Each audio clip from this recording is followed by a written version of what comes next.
Civilizations have called the Yellowstone River home for thousands of years, and it continues to inspire people even to this day.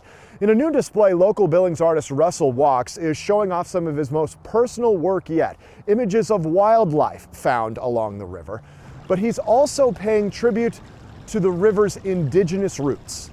We recognize and appreciate that the land through which the river flows is the ancestral and current home of indigenous peoples of Montana.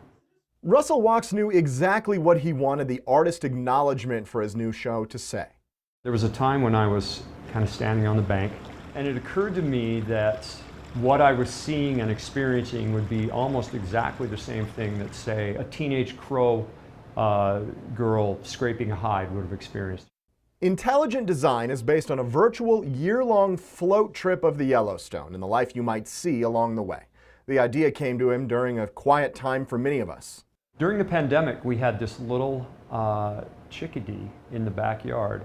They have this little like two-note doo-doo sound that just reminds me of everything I love about Montana.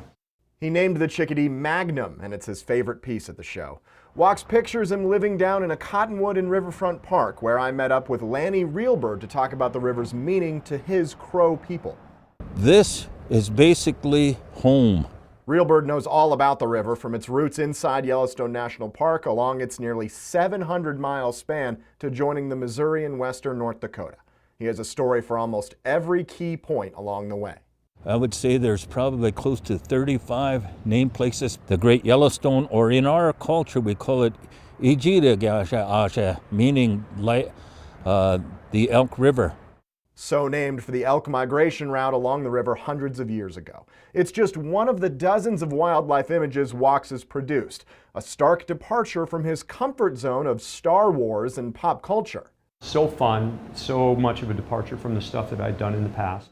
You'll find the show through the end of the year at Undammed Spirits Distillery in Billings, a fitting location for a show focused on the longest undammed river in the country.